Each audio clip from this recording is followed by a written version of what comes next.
بسم اللہ الرحمن الرحیم. یہ فیضان نظر تھا یا مکتب کی کرامت تھی؟ سکھائے کس نے اسماعیل کو آداب فرزند؟ بزرگ اوقات کر لیتا ہے کو او بیاباں پہ کہ شاہی کے لیے ذلت ہے کاری اشیا بندی. دنیا بھر میں جب بھی کوئی مذہب آیا، اس کائنات کی جو ابتدا ہے وہ بھی موٹیویشن سے ہے. کوئی بھی آسمانی کتاب ہے وہ بھی موٹیویشن ہے، وہ بھی سمجھانے کے لیے ہے، انسان کو قائل کرنے کے لیے سب کچھ کیا گیا. سب سے بڑے جو موٹیویشن اسپیکر تھے بیسیکلی وہ میسنجرز آف گاڈ تھے، اور یہی سلسلہ آگے بھی چل رہا ہے. اسی چیز کو غالب کرتے ہوئے زندگی کے ہر شعبے میں آپ کو ایک موٹیویشنل اسپیکر کی ضرورت ہوتی ہے تاکہ آپ کسی پروجیکٹ کو، کسی اسکیم کو، کسی میسج کو فارورڈ کر سکیں. فی زمانہ ہر ادارے کے اندر موٹیویشنل اسپیکر کی ضرورت ہے، قومی سطح پر بھی ان کی ضرورت ہے. خواتین میں موٹیویشن کی جو کیپیبلٹی ہے وہ مردوں کے مقابلے میں کافی زیادہ پائی گئی ہے، اور یہ کیوں ہے، کیسے ہے، اس کے اوپر آج ہم بات کریں گے. السلام علیکم. السلام علیکم. مس عمر عثمانی ہمارے پاس موجود ہے. یہ نوجوان موٹیویشنل اسپیکر ہیں، اور اس میں ایک راز بھی ہے. یہ نوجوان کا جو لفظ میں استعمال کر رہا ہوں یہ بھی ان سے پوچھیں گے، کیونکہ یہ بات ابھی ڈسکس بھی ہوتی رہتی ہے کہ بعض خواتین نے اپنے کو ایسا مینٹین کیا ہے کہ ان کی ایج وہ نظر نہیں آتی جو وہ ہوتی ہے، اور ان کی زندگی کا جو ماضی ہوتا ہے وہ ان کے فیس سے نظر نہیں آ رہا. تو عمر کسی ہیں آپ؟ جی الحمدللہ میں ٹھیک ہوں، لیکن یہ جو آپ نے بات کی اس میں جو ہے نا آپ اپنی آڈینس کو کچھ ڈبل انٹینڈڈ میسج دے رہے ہیں. بچپن کے دور کو اور جوانی کے دور کو اس میں بہت تبدیلیاں آ گئی ہیں.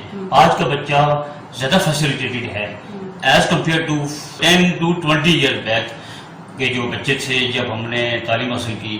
کیا فرق محسوس کر رہی ہیں؟ کیا آج کا بچہ زیادہ یہ قابل ہے یا اس دور کا؟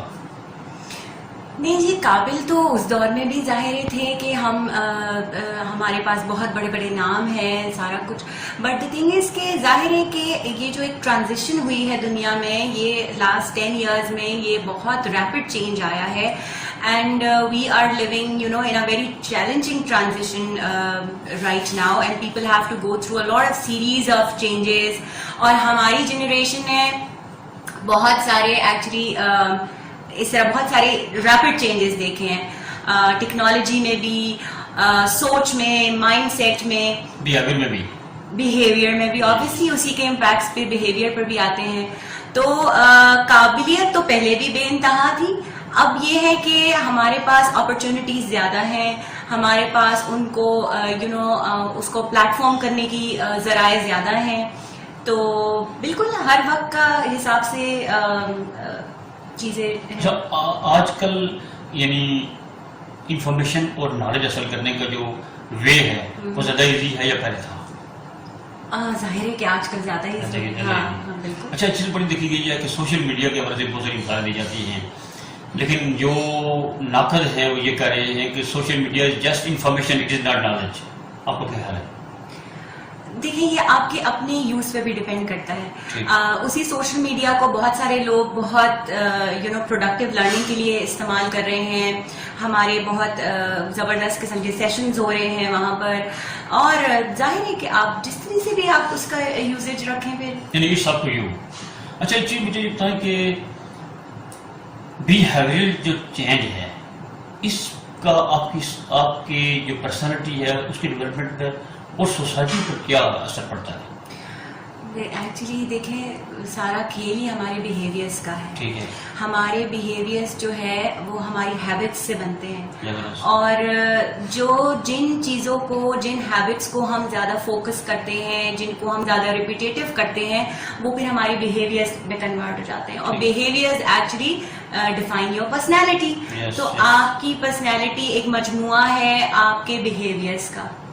تو اس پہ سب سے پہلے جو ہم اگر پیچھے کی طرف جائیں تو ہمیں اپنی عادات پہ غور کرنا ہے کہ اگر کوئی چیز ہم کر رہے ہیں اور ہمیں لگ رہا ہے کہ وہ اس میں سب سے امپورٹنٹ چیز آپ کو میں بتاؤں وہ ہے سیلف اویئرنیس.